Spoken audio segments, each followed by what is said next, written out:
예, 1부에서 JTBC 취재로 전해드린 내용을 오늘 2부에서 다시 전해드리지 않을 수가 없습니다. 지난 10여 년 동안 이어져 온 질문, 닷은 대체 누구 겁니까? 그 질문에 대한 답을 오늘 저희들은 전해드렸습니다. 검찰의 수사 결과로 전해드렸죠. 그 답은 닷은 이명박 전 대통령의 것이다 라는 것입니다. 법조팀 기자와 함께 취재 내용을 좀 살펴보면서 한 걸음 더 들어가 보도록 하겠습니다. 이승필 기자, 영장의 실주주, 그러니까 그 영장은 무슨 영장이냐면 이병모 씨에 대한 영장이죠. 예. 청계재단의 사무국장. 예. 그 영장의 실주주가 이명박 전 대통령이라고 못 박혀 있잖아요, 그죠? 네, 그렇습니다. 주주란 말을 적시하는 것은 처음이라면서요. 네, 검찰이 지난주 구속한 이명박 전 대통령의 금고직이 이병모 씨의 영장에 이 전 대통령을 다스의 실주주라고 명시한 것으로 파악됐습니다. 예.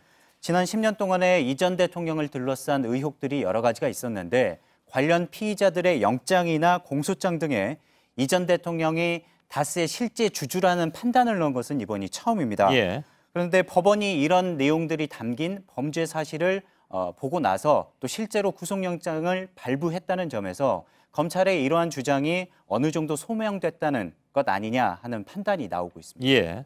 다스의 실소유주가 이명박 전 대통령이라는 검찰의 결론. 이게 법적으로는 어떤 의미가 있습니까? 이게 뇌물죄하고 연관이 되잖아요. 네, 먼저 뇌물죄하고 관련이 있습니다. 예. 현재 그 삼성이 다스의 미국 소송 비용 40억 원을 대신 내줬다는 의혹이 제기된 상황입니다. 예.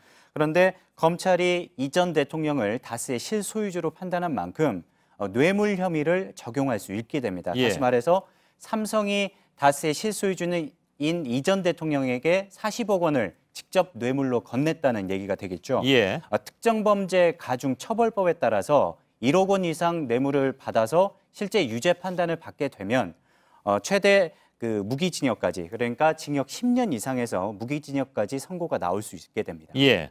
자, 검찰의 이번 실소유주 판단, 즉 이명박 전 대통령이 다스의 진짜 주인이다라는 판단. 이것은 지금 그 별도로 수사 중인 다스의 비자금 조성 의혹과도 연관이 되는 문제가 되잖아요.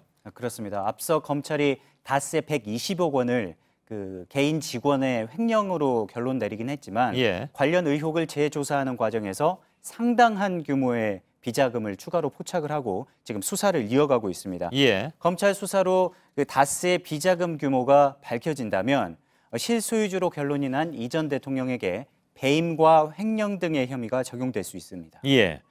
그 이병모 씨 영장에 또 다른 문제가 또 들어가 있는데 이것은 이명박 전 대통령에게 추가로 혐의가 적용될 수 있는 문제입니다. 뭐냐면 이명박 정부 시절에 국가의 최고 안보 기밀, 그러니까 국가안전회의라든가 아니면 국정원의 그 서류들이 네. 이거 뭐 바깥으로 나와서는 안 되는 건데 이게 유출돼서 영포 빌딩 거기에 예, 있었다라는 얘기잖아요. 어떤 내용이냐면 영장에 나와 있는 부분인데요. 이병모 씨가 불법으로 관리했다라는 청와대 문건 내용들이 구체적으로 이번에 새롭게 드러났습니다. 예. 내용을 보면 이 대통령이 재임하던 시기에 청와대 국가위기관리센터, 그다음에 국정원, 민정수석실 등에서 생산해서 직접 대통령에게 보고한 문건들입니다. 예. 특히 이 중에는 지난 2010년 3월 13일에 작성됐다는 일일 위기 징후 및 상황 보고라는 안보 관련 문건도 있었습니다. 예. 다시 말해서 이런 안보 관련 문건들인데 이병모 씨가 당시에 그 청와대 관계자로부터 이 문건들을 전달을 받아서 말씀하신 대로 영포 빌딩 지하 2층에 숨겨서 보관해 오다가 이번에 적발이 됐습니다. 예, 알겠습니다. 이승필 기자였습니다.